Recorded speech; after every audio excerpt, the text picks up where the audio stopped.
Morning बच्चों, class 7 NCERT mathematics में मैं आपको एक्सरसाइज 1C सॉल्व करा चुका था। आज हम एक्सरसाइज 1 की चैप्टर नंबर 1 की सबसे लास्ट एक्सरसाइज, जिसको हम दक्षता अभ्यास कहते हैं, को हल करेंगे। जिसमें सबसे पहला प्रश्न दे रखा है, किसी परिमेय संख्या के समतुल्य परिमेय संख्या होती हैं।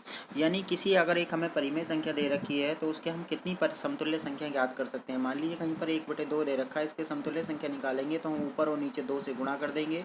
2 एकम 2, 2 दूनी 4। हम 3 से भी गुणा कर सकते हैं। 3 एकम 3, 3 दूनी 6। हम 4 से भी गुणा कर सकते हैं। 4 एकम 4, 4 दूनी 8। ये सब समतुल्य संख्या होती हैं। इसी तरीके से हम अनंत संख्याएं बना सकते हैं। इसका मतलब किसी भी परिमेय संख्या की समतुल्य संख्याएं जो होती हैं वो अनंत होती हैं। ठीक है। प्रश्न नंबर ख, परिमेय संख्या 16/80 का सरलतम रूप लिखिए। जब किसी संख्या में भिन्न संख्या का परिमेय संख्या का सरलतम रूप लिखना होता है तो हम अंश और हर का गुणनखंड करते हैं। जैसे कि ऊपर दे रखा है 16 और नीचे दे रखा है 80। हम जानते हैं 16 के अगर हम गुणनखंड करें तो आपके 4 चौक 16 इस तरीके से भी लिख सकते हैं, या फिर हम डायरेक्टली इनको 16 एकम 16 लिख सकते हैं। 16 गुणा 1 और नीचे सबसे बड़ा गुणनखंड होगा 16 पंजे 80। अब 16 और 16 कट जाएंगे और आंसर आएगा 1/5 और ऋण चिन्ह ऐसे ही लगा रहेगा। तो इसका मतलब आंसर हो जाएगा माइनस के 1/5, थर्ड ऑप्शन। तीसरा ऑप्शन, परिमेय संख्या 40/25 का सरलतम रूप लिखिए। तो हम क्या करेंगे, इसमें 40 और 25 किसके पहाड़े में आता है। हम जानते हैं 40 को हम लिख सकते हैं 5 अट्ठे 40 और 25 को लिख सकते हैं 5 गुणा 5। तो 5 से 5 कट जाएगा, ऋण चिन्ह ऐसे ही रहेगा, ऊपर 8 नीचे 5 बचेगा। ऐसा कहाँ लिखा है, ऐसा हमारा सेकंड ऑप्शन में लिखा है। ठीक है। इसके बाद हम आते हैं प्रश्न नंबर 2। अभी इसका एक घा खंड और है जिसमें लिखा 2 असमान परिमेय संख्याओं के बीच परिमेय संख्या होती हैं। इसमें भी अनंत आएगा। यानी 2 परिमेय संख्याओं के बीच में अगर हमें संख्याएं याद करनी हो तो उनकी संख्या भी अनंत ही होती है। प्रश्न नंबर 2, निम्नलिखित कथनों में सत्य और असत्य बताइए। समान परिमेय संख्याओं के सरलतम रूप समान होते हैं। बिल्कुल सही है। प्रश्न नंबर 2, माइनस के 7 बटे माइनस के 11 धन परिमेय संख्या है। बिल्कुल सही, क्योंकि माइनस से माइनस कट जाएगा। गा में दे रखा है प्लस के 4 बटे माइनस के 9 धन परिमेय संख्या है। नहीं, इसमें एक ऋण चिन्ह है, प्लस माइनस माइनस होता है, इसलिए ये ऋण आपकी परिमेय संख्या होगी। घा 3/11 और 3/11 दोनों समान हैं। हाँ बिल्कुल समान है, क्योंकि दोनों ही ऋणात्मक हैं और अंक भी समान हैं। ठीक है। चा वाले में लिखा है एक ही परिमेय संख्या के विभिन्न रूप हैं। हाँ बिल्कुल, क्योंकि 1/2 मतलब इसमें 2 से गुणा की तो 2/4 हो गया, 3 से गुणा की तो 3/6 हो गया।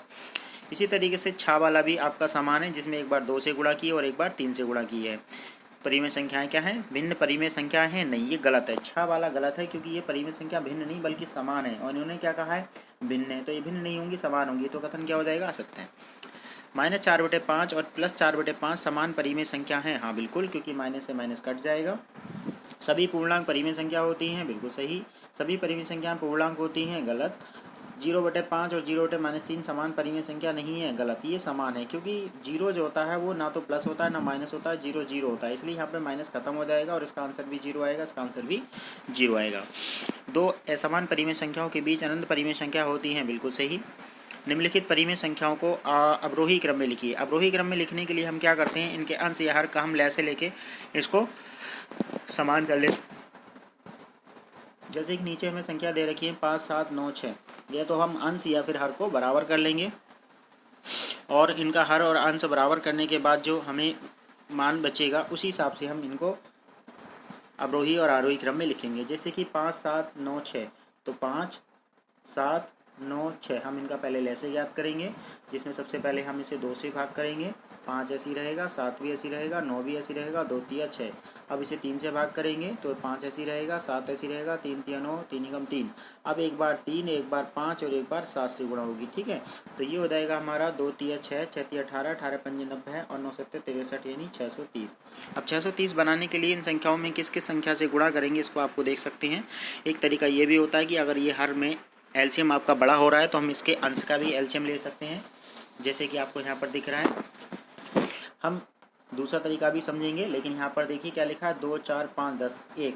इसका हम अगर लैसे लेंगे तो इसका लैसे आएगा हमारा 5 चौक 20, 20 आ जाएगा। अगर हमें सभी के ऊपर 20 बनाना होगा तो पहले वाले में 10 से गुणा करेंगे, जिससे 10 दूनी 20 हो जाएगा और नीचे 10 पंजे 50 हो जाएगा।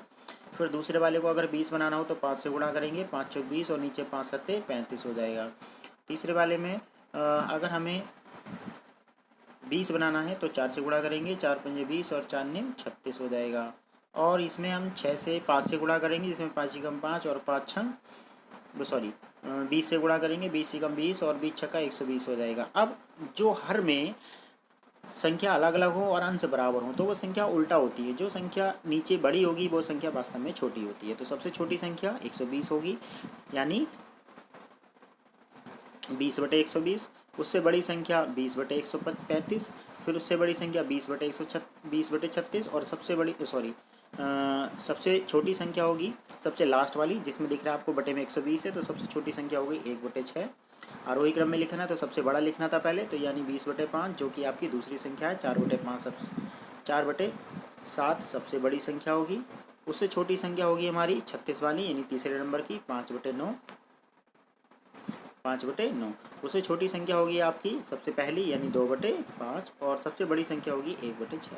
दूसरा तरीका एक और होता है, अगर हमें छोटी या बड़ी ज्ञात करनी होती है तो हम सबसे पहले क्या करते हैं, हर को गुणा करा देते हैं, यानी 7 दूनी 14 और 5 चौक 20। तो 20 इधर आया, यानी सबसे बड़ी संख्या होगी आपकी 20, इधर होगी 14, तो इसका मतलब ये वाली संख्या बड़ी है।